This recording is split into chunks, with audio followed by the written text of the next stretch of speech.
calamity, disgrace, and dishonor have fallen upon us.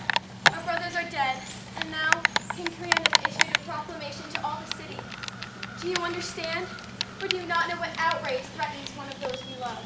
Antony, I've heard nothing since our two brothers were killed in battle.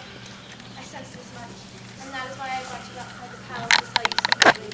There is trouble in your lips, Antony. What is it? Some dark shadows upon you. It concerns our private burials. King Creon has ordained honor for one and disdain for the other. Edicles is to be entombed with every solemn rite and ceremony to do him honor. As for Polynices, King Creon has ordered that none shall bury him or mourn for him. Polynices must be left to lie, unwept and unburied. So King Creon has decreed to all the citizens, and to you, and to me, the person who disobeys King Creon shall be put to death.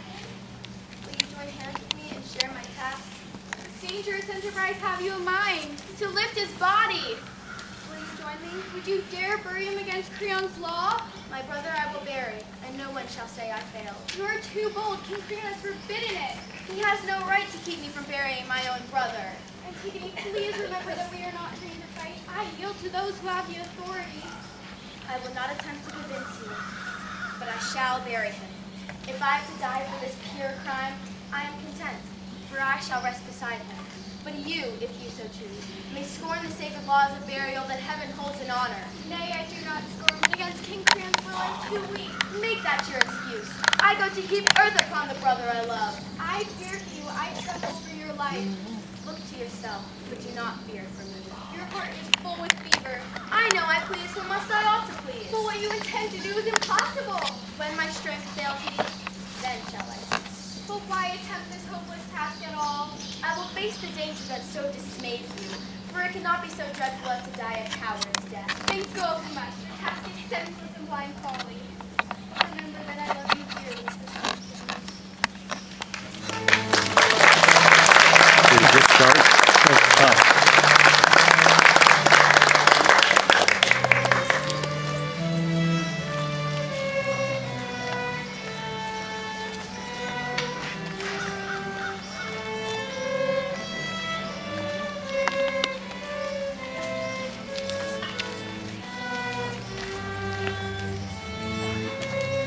Here comes Creon, new king of Thebes. Why has he called this gathering? By royal edict, I have summoned you here. Upon a single day, two brothers, Edicles and Polynices, killed each other.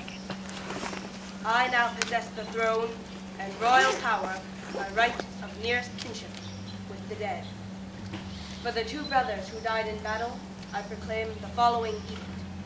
Eteocles, none more valiant than he who fought gloriously for his country and so laid down his life, shall be entombed with every grace and honor.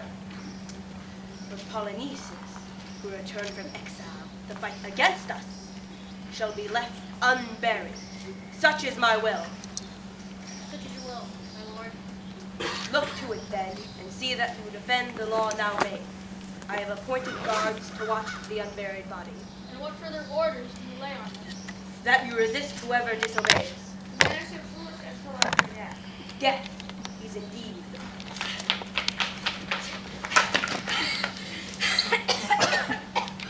King Creon, I am out of breath. I'm here to tell you all. It may be nothing. Still, I'll tell you. I can suffer nothing more than what is my fate.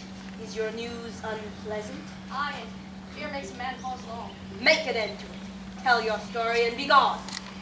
Here it is. The body, the unburied body of Polynices, has been sprinkled with dust and given the sacred rites. Who dared a deed so rash? I know not. There was no sign of digging. The earth was hard, dry, and undisturbed.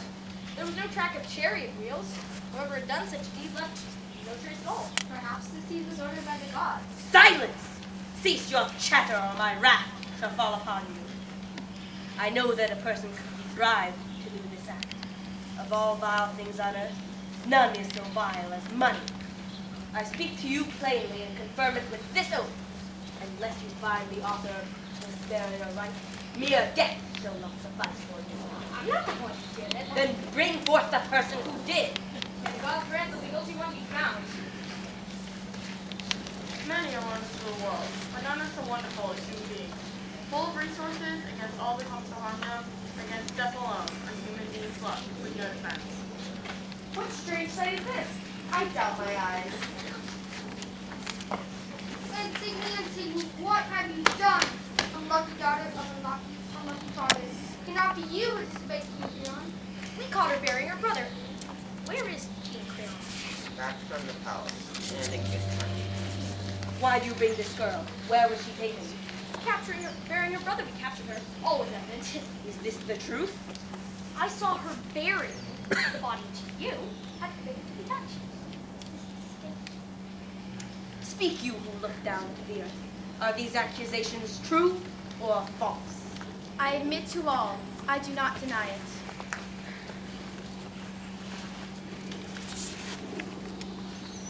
Centennial, you may go. But tell me, and let your speech be brief, had you not heard of my edict forbidding such a deed? I heard and knew. And you dare to disobey my law? It was not Zeus who issued this decree, nor did I believe that you, Creon, a man, could override the laws of heaven. Antigone shows her father's temper. Fierce and defiant, she will yield to no storm. Those who are most obstinate suffer the greatest fall. I've seen the wildest horses tamed, and only by a tiny bit. This girl is insolent, and she boasts of what she did.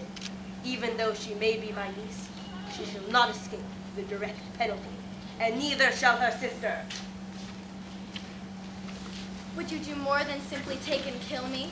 I desire no more. Why do you delay? I have no pleasure in hearing you speak. What greater glory could I have presented to heaven than to bury a brother? You are the only one in the city to think so. The people think as I do, but hold their breath for fear of you. You honored a traitor. It was a brother who died, not a servant. Down then, to death! No one while I live shall master me. See, here comes his men.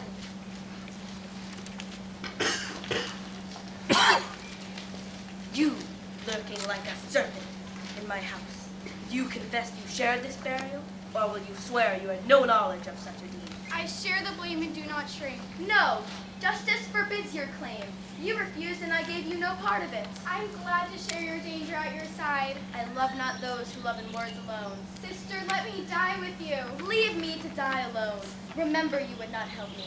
You cannot claim as yours what you rejected. What joy having to live when you are gone? Ask Creon. It was Creon whom you cared for. Almighty Creon, Antigone is Haman's bride. Can you kill her? The bride of your son. Are there no women in the world but she? An evil wife I like not for my son. Oh, Haman, hear not your father's scorn. You, Antigone, have become wearisome to me.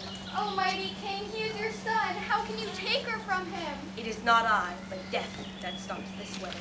It seems then, O Creon, that you resolved that she must die. Delay no more. Take them away. Right happy are the ones that But look, here comes Haman, your son. Do you come in anger, Haman, or are you still my loyal son, whatever I may do? Father, I am your son, and may your wise judgment rule me. In all things be guided by your father. All men pray that they will have obedient children. So think this woman Antigone your enemy. There is no greater curse than disobedience. This brings destruction upon a city. Father, it is my duty, as your son, to report to you what the people of the city are saying. The city mourns this girl. They say she does not deserve death for burying her brother. They say she deserves a crown of gold. Such is the martyrdom that spreads everywhere. Father, the man who thinks that he alone is wise is often proven to be empty. There's no disgrace in learning more and knowing when to yield, even if one is king. Oh, Father, King, let your anger cool and comfort him the wisdom of another. O King, your son has not spoken foolishly, for you can learn wisdom from others. I, king of thieves, should take a lesson from a boy. Think of what she has done and not my age. You honor disobedience. Is that what should be done? This isn't government by tyranny, Villain! You oppose your father's will. only because you're opposed to justice. You shall regret this talk. Bring out that loathsome creature named Antigone, that abhorrent, that she may die before Haman's very eyes. You shall, from this hour, not look upon my face. You shall not save these women from their Are you prepared for this horrible sister? not as many, for she has not sinned against me. What of the other? How did you slay? Into to a deserted cave. She shall be thrust. There let her pray for death. Behold, they bring him quickly. He cannot be left in fear. Lies but blood. Friends and my countrymen, now do I make my last journey.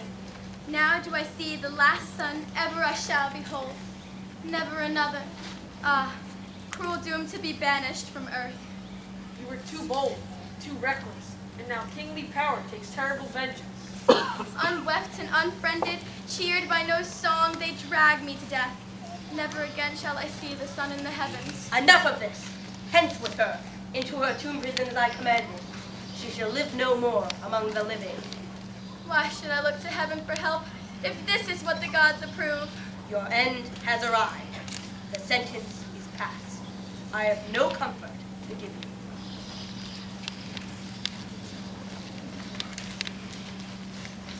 Behold Tiresias, blind but seeing all men, enters our land. My lord, King of Thebes, my journey is shared with this lad, for the blind need someone guiding their steps. What tidings, O Tiresias, do you bring? Hear then the prophet, you do well to listen. Have I ever from your wisdom swerved? You now tread the razor's edge. Your words make me shudder. Speak more. Before the sun has set, you shall give a child your own body to make amends for mortal. The gods are roused against you. They are avengers, and they lie in the path to ensnare you. Not many hours shall pass before your house moans loudly with lamentations. Hatred for you is moving in the city. These are the arrows I launch at you. But now, lad, lead me home, that he may vent his rage on younger men, that he learns to keep a tongue more tempered and find more understanding within himself. Tiresias has prophesied dread things of Creon. Every prophecy he has spoken has been fulfilled. Yes, this I know, and am perplexed. Almighty Creon, listen to his advice. Advise me, and I will listen. What shall I do? Release Antigone from the cave of death and lay the unburied Polyneices in a tomb.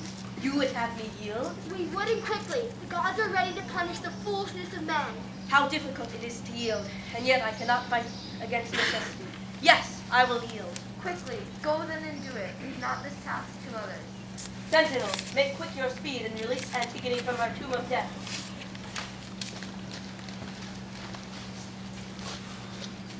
Listen, you people of Thebes. All is lost. Nothing is firm. You have no happiness. What is the weight of this heavy news you bring? I bring you death. Death? Who is dead? Haman dead. Slain by himself or by his father's hand? He killed himself.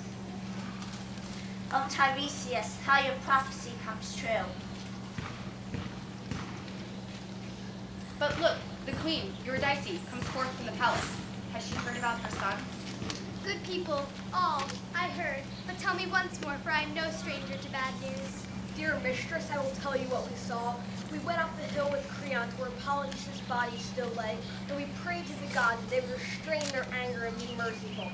Then from the cave we heard a shrill lament. We rushed to the cave and saw Antigone's body hanging in death. But Antigone was not alone in that cave of death, for Haman was there too. In remorse, we saw him lean on his sword and plunge half his length into his body. He embraced Antigone, spilling his royal blood upon her. Dead with the dead he lies. What can we think of this? It is strange. Her silence is terrible. It is most unnatural. We'll go follow. Look, Creon comes.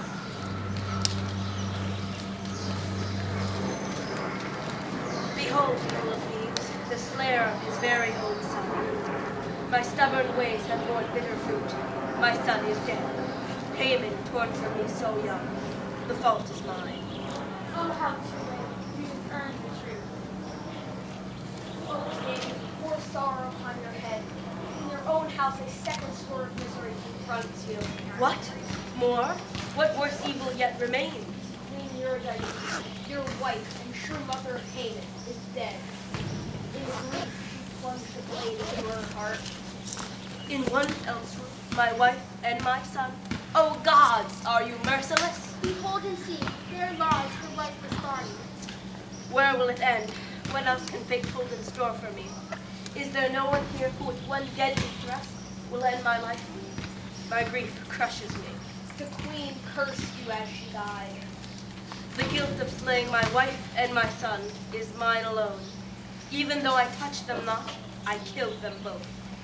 Come night with no dawn, I pray for death. Then pray no more. You cannot escape the suffering decreed by the gods. I know not which way to look. All things are crooked that I handle. My life has become intolerable.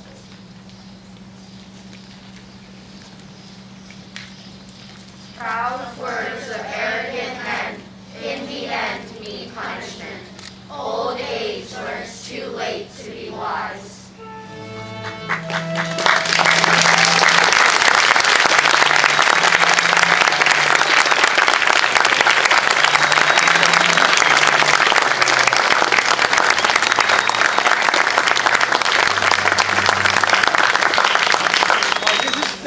End of the performance, but we need Miss Wolf down the front and center. And we'll wait. 5, 4, 3, 2, 1. Counting. What about the dick?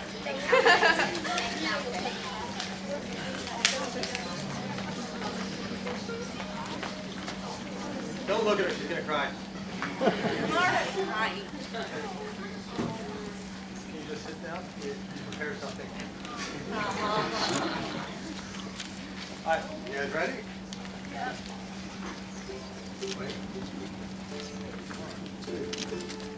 When we come back next year, everything will still be there. The dragon at the door, the logo on the wall, and the trash can over there. If you want to see to Wolfie, she'll be sailing on the seas. But before you lift your anchor, let me tell you what you mean to me. Thank you, Miss Wolf. You really sparked my interest in projects, and your Egyptian project is the first time I actually really tried my best on something. You're always a great teacher, and I will always remember you through showing me and over to that. You're a great teacher, and when you have to teach something such as cave art, you find a fun and creative way to do it. When you actually had us do cave art, it was a fun experience, and we learned about cave art. And when there's also projects such as Egypt, you're very flexible about how we go about it. Thank you, Miss Will, for being such a great teacher. I remember one time when I was working on our project and you complimented my art project, and it really inspired me to keep working on my art. My favorite unit this year was how much fun and how Miss Wolf, it's truly inspiring how much thought and effort you put into each lesson and unit you do, and I hope I have many more teachers like you. And for that, I love you. Miss Wolf, your humor during period one makes the time go faster. Miss Wolf, thank you for working so hard to let us do amazing projects. Thank you for pushing us to do so much. Miss Wolf, when you're having a rough day, you always have all your best. Miss Wolf, through your teaching, you really helped us follow what we want to do in life. Thank you for always smiling, always the most inspiring smile in everybody you see. Miss Wolf, I enjoyed having you every day.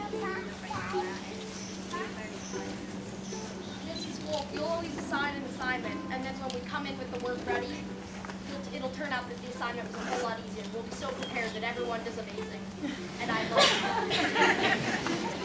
The fact that every project is hard but not too hard that I lose sleep over it makes school so much more enjoyable. I really like that you're always positive.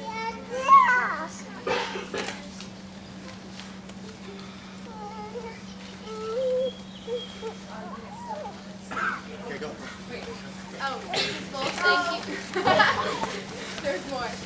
Thank you for always bringing history alive in the Greek unit. We'll never forget that.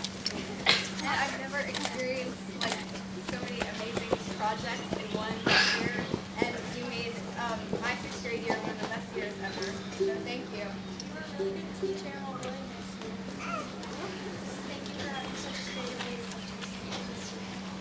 Your kindness really helped me through 6th grade. It's probably the only thing that kept me from going insane, so. it wouldn't have been as easy for first grade. You've definitely been one of my favorite teachers at Welsh Ballet. I'm going to miss you a lot, and I also got your retirement card. I know I don't see you every day anymore, and it's been really hard to know that you're there and kind of not there at the same time, and I wish every year could. You were a great teacher, and thank you so much for teaching us, and I had a lot of fun with you as a teacher. Miss Wolf, you made 6th grade so much better. You taught me so many skills that I'll know I'll use throughout my whole life. Thank you. The wacky words, like the ABC wacky words, they help me learn so much. Like they're really good. You gave me Did everybody go here? So?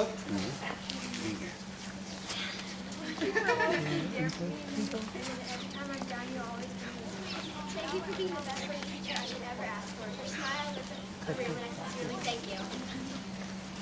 You have been so respectful with you and taught me how to behave with you. Miss Wolf, when I walked into Artifacts, I was like, eh. But when in the first period, I saw that smile, it just made me feel so good inside. That's what made Artifacts go by so fast. It's so fun with all the projects. Did everybody? Yeah. And then, what?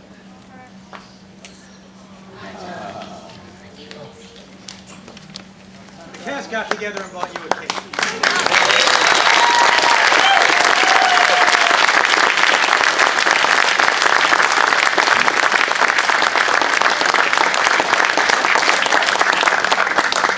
It says congratulations, Miss Wolf, we love you. Each and every one of you have made my life happy. It's hard. I've taught for 38 and a half years. And so it's kind of bittersweet to say goodbye. But I am going to do some sailing on the sea, do some flying in the air. I think I'll only be home 3 weeks this summer. So I'm going to enjoy my retirement. But I'll come back and visit. And I'll keep track of these kids that are going off to high school. 5, 4, 3, 2, 1. We love you, Miss Wolf.